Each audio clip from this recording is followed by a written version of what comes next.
Okay, so I was not even planning on filming a video today, and I've been ruminating on this idea because I've been doing YouTube videos for a year and a lot of them have been about tech.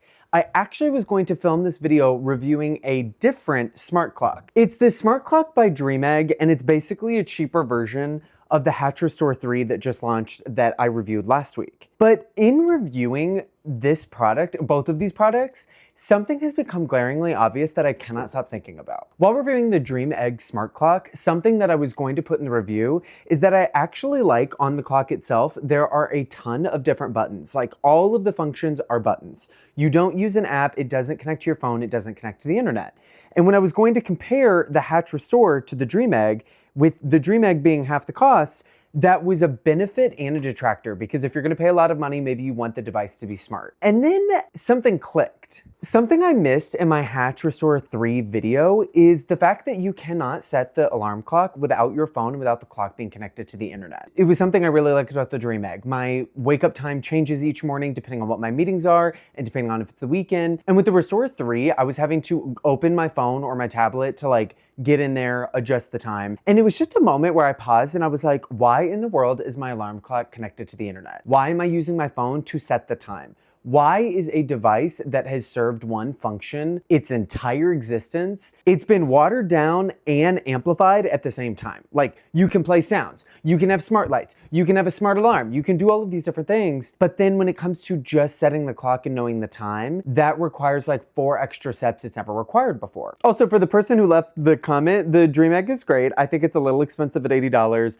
Having buttons on the top is what spurred this whole video, and it's very useful. I will say it doesn't have nearly as many color options or as many sound options as you would get on the Restore, so it might not be worth it for you, but at a basic level, it gets the job done. So now that that's out of the way, what am I trying to say here? Basically, my takeaway and my thesis, and something I think you will notice on this channel, is I'm starting to understand that I am tech inclined. I love tech. I think tech is super interesting, but I also work in tech and I'm a designer, so I'm naturally a nerd and I naturally like to be curious and poke around with things to figure out what works and what doesn't. I mean, it's the entire reason why I started this YouTube channel. But just because I really enjoy that and that brings me a lot of joy does not mean that that's how everybody else feels. And in fact, I would go so far to say most people actually feel the opposite. I think most people want things to be simple, easy, make sense, and features for feature's sake is never really a benefit in the average consumer's eye. So with this in mind, I want to change my tech reviews moving forward to really think about, can you hand this to your grandma, your grandpa, your parents,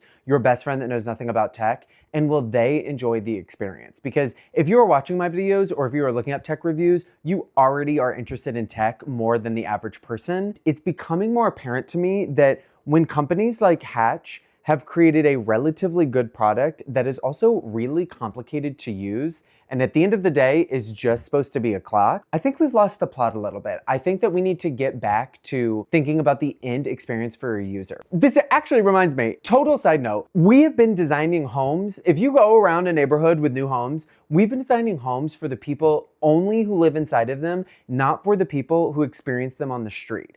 There is a huge lack of curb appeal in new homes because windows are odd sizes, they're in weird places, because it is all for the inside inhabitants to have that perfect little window in that one spot in their weird little bathroom. But from the street, it's just this random hodgepodge of design and angles and windows and balconies and all these things. And there's an art and there's like a consideration that we have lost by only creating things to be the most, the nth degree, the nicest on the inside, to give you the most amount of light, give you the most advanced clock, that if you disconnect from the internet or travel or don't have your phone on you, you cannot change the alarm. And that just doesn't sit right with me. I don't think that that makes sense. I don't think that's how products should be made moving forward. And I feel like in general, most things have gotten more complicated as opposed to less. Another good example is my Apple Watch. I have been using the watch in this tiny little case that looks like an old iPod. And I'm gonna make a whole review and video about this because it has completely changed the way I use my phone and even the way that I use my watch. I think about this device differently, I look for it differently, and it inhabits a different space in my life than a smartwatch has ever inhabited, because a smartwatch made me feel too connected. And having the watch in a different form factor has actually made me feel less connected and more in control of where my attention goes throughout the day. I want to review tech from the lens of how it fits into your life, not how your life should fit around a new device or a new experience. A great example is the way that I've introduced tech into my home. I will probably do a walkthrough for you guys one day. My entire house is a smart home, but when you walk in the room, you wouldn't necessarily know that. Every light turns off and on in unison. There's scenes, there's speakers hidden, there's cameras hidden. I have done so much work to make my house super techie while also not feeling techie. And I think I think there's a lot of people who think this way, and I think that there's a lot of people who really want tech that inhabits this space in their life. So moving forward, you are going to see video reviews on tech that I think is really interesting, tech that I think is important, that is super helpful, but tech that also complements your life and complements your humanity, as opposed to trying to override it or something being created without that perspective in mind at all. I hope that somebody is relating to this video and that this is interesting and helpful. If you really want to see more of these videos, I'm going to start filming new reviews from a different sort of lens, especially when it comes to tech. So please subscribe, give this a like, comment, tell me what you want to fit better in your life. Tell me about experiences that you've had with technology that has just worked against you instead of working with you, because everything in the tech world is getting more complicated and more advanced. And now we're throwing AI into the mix, which is like a whole pile of slop. So I think having this discussion is more important now than ever. And I can't wait to hear from you guys. So with that, I will see you guys in my next video.